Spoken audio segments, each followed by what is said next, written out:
quest had been killed by a robber in the woods, and that it was only now his bones had been brought home.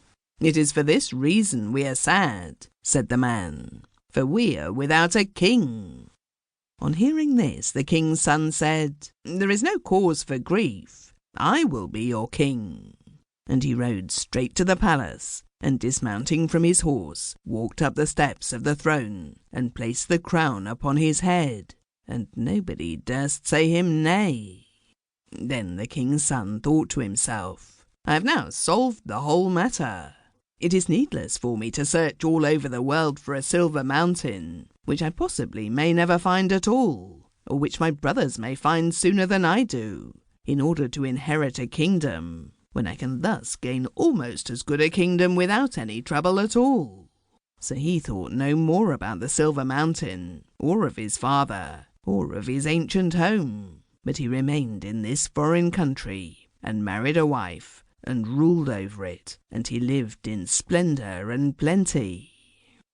The first thing which the second son did when he started on his quest was to consult an old scholar who lived in a hermitage, and who was famous for being the most learned man in the whole world.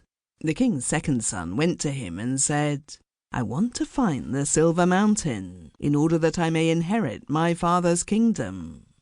The scholar said to him, "It is a good thing that you came to me for advice. Nobody in the world can help you as well as I can. There is no such thing as the silver mountain, and I dare say you know that already. Nevertheless, your father was a wise man to have made this quest the condition of the inheritance."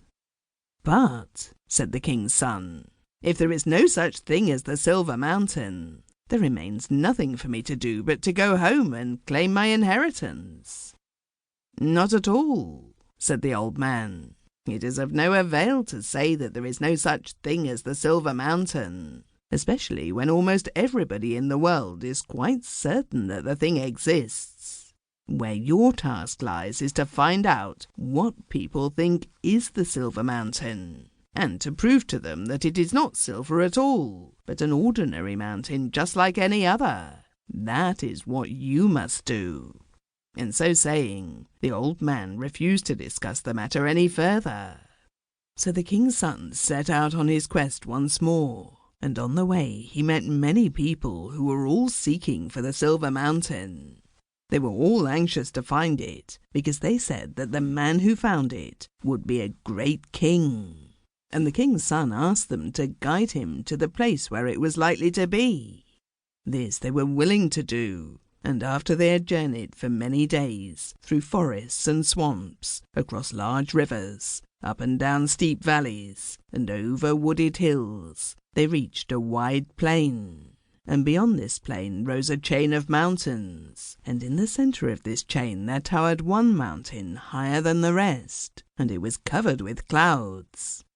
The people pointed to this mountain and said, "Without doubt, that is the silver mountain." The king's son said he would climb this mountain, and he took the people with him. The ascent was steep and perilous, and many a time those who were with him would have turned back, had he not encouraged them and led them on by his fiery words. And after many days of toil and hardship, they reached the summit of the mountain, whence they obtained a view over the whole country. Then the king's son said to them, "This is the highest mountain in the whole of the land. The whole of the land is now revealed to us.